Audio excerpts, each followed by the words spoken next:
Welcome to the Panic Pod. This is episode 6. And the title of this episode is Nothing is Working for My Anxiety. Now, if you're like me, back when I was really anxious, I tried everything to get rid of my anxiety. I withdrew, went home and thought, I'm returning to my life once I feel better. Now, luckily for me, I became highly anxious before the heyday of social media, where you're just bombarded on your feed with so many things.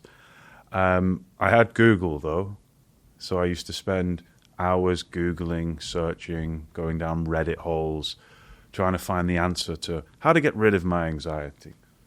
I started with trying to meditate, which made my anxiety worse. Focus on your breath. Yes, I'm noticing that my breath is absolutely ruined and it's making me more anxious. I went down the supplement route, magnesium, because people were telling me magnesium's great for anxiety and stuff like that. Chewing these magnesium tablets and then waiting for that feeling to go away. I did loads of things. Yoga, to do that. And I do yoga now, but back then when I was sensitized, oh gosh, it just made me feel a bit more anxious. I tried loads of things. Hypnosis, maybe I can hypnotize my way out of this feeling. I used to ruminate to find the miracle thought. Because growing up, when you see psychotherapy on TV in Hollywood, you see these distressed people and they're in therapy and suddenly they have this epiphany moment. Oh, that's it. That's why I'm anxious. Now these feelings will go away. I used to relentlessly Google and research my symptoms. Why do I feel dissociated? Why does everything look strange? Why is my heart beating weirdly? Why do I have brain fog? Why is everything bright? Why am I dizzy? Why am I feeling lopsided? Why am I having intrusive thoughts all of a sudden? And why do I have this feeling in the morning and at night or whenever I'm not busy? And it was relentless. What I realized is, and if you're like me or someone similar where you're trying all day, every day to try and get rid of your anxiety, what you're actually doing is planning your life around anxiety. And you are thanking the threat response. Now, it's difficult because when you're anxious, you just want to urgently feel better. You want that relief. It's horrible. Honestly, I've felt so ashamed, isolated, confused, thought I was broken. And naturally, as humans, what we do when we feel broken is to fix. If something's broken, if we give it our attention and effort, we fix it. So we apply that to our anxiety sometimes. If there's you've got a leaking roof or something's wrong with an appliance at home, if you give it an attention and effort, then it's more likely to get fixed quicker. With anything, a problem at work. Maybe there's a social disagreement that you're having. If I give it attention and effort, that's going to be resolved really quickly. But with anxiety and anxiety disorders, it's counterproductive. Attention and effort equals sustained sensitization. And you must understand that. It's confusing because you think, well, I've had anxiety now for months, weeks, years, and it doesn't go away. And I try every day to get rid of it, like I did, but I was giving it sustained attention and effort, which is only thanking the threat response. I did a TED talk on this, calming anxiety when nothing works. And looking back now, I no longer have an anxiety disorder. I live a very content life.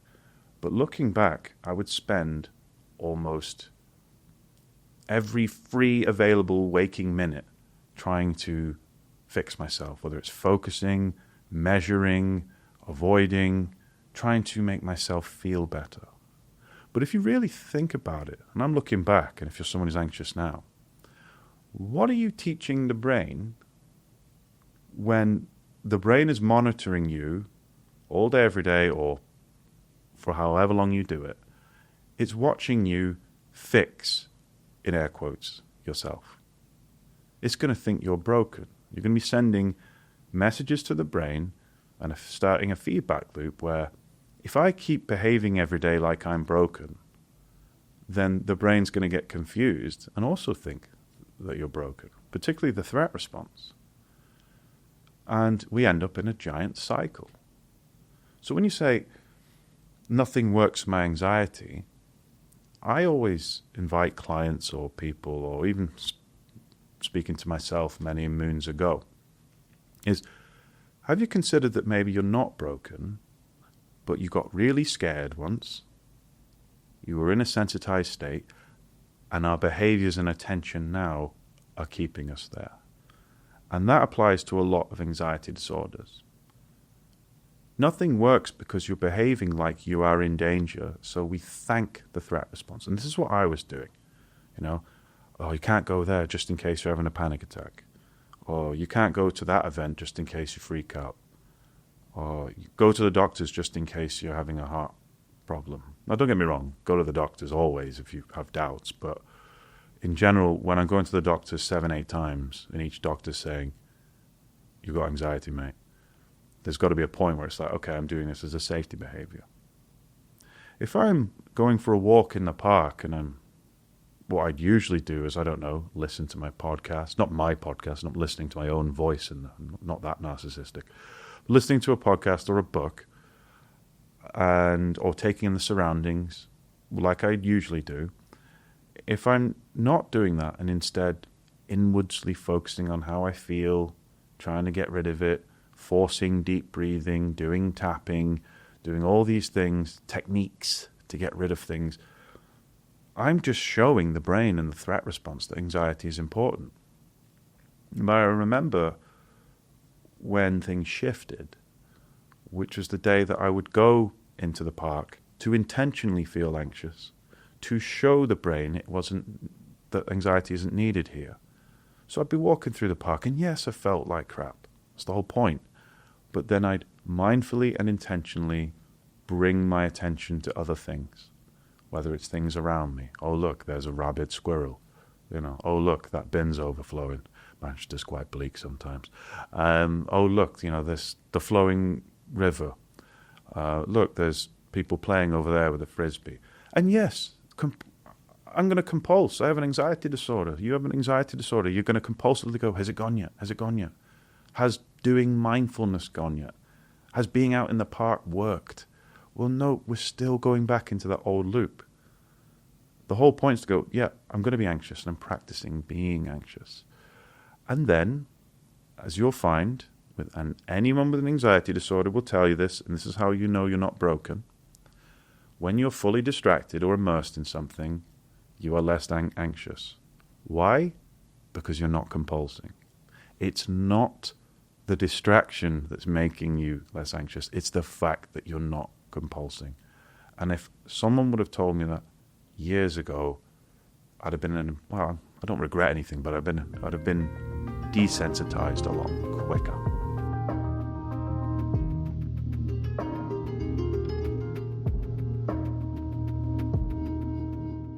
You've got to be wary that the wellness sphere is a commodified space designed to sell things, including me. Buy my book.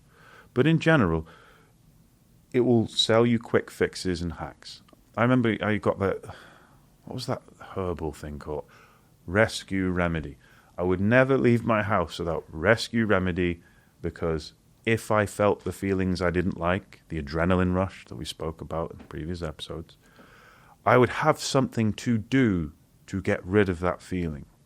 And I did this for years, but what I didn't know is that I was teaching the brain, panic and anxiety is dangerous. Now, don't get me wrong, it was terrifying. I didn't like it. But the more I practiced with it, the more predictable it became. Oh, look, there's my dissociation again. Oh, look, there's the racing thoughts. Oh, look, what if I go crazy? What if I lose my mind? What if I have a heart attack? And it got very predictable. And it was still scary, but also it started to become smaller. So I'd start to practice with that. I knew what it was going to throw at me. Doubt. And nothing worked, because when I was using Rescue Remedy or ice packs, there's another thing you see online. Use an ice pack to stimulate your vagus nerve. What are you going to do when you go on a fancy holiday to Egypt and you're in the middle of the desert? because you've always wanted to have a camel ride and fulfill that dream. And then you start panicking, oh no, I've not got my giant cooler that I drag around with me so I can get my ice packs to stop my anxiety attacks. No, it's not practical, because you overcome an anxiety disorder when you realize you are the thing that works. You. And it's a cheese sandwich. Get that on the Hallmark Channel at Christmas. But genuinely, anxiety disorders start to fade when you realize that it is you that is tolerating it. And it is your bravery and willingness to leave compulsions, safety behaviors, and checking alone, and allowing the body to regulate itself. It's difficult to put that in an Instagram or TikTok reel because it's not appealing. Anxious people want urgency. I need urgent, instant fixes because I hate how I feel. And I know I've been there. It's horrible. But if you're willing to be anxious, panicky, uncertain, 10, 20 minutes sometimes, without compulsing or at least reducing them, you'll notice that your anxiety will come down and you haven't used the fix.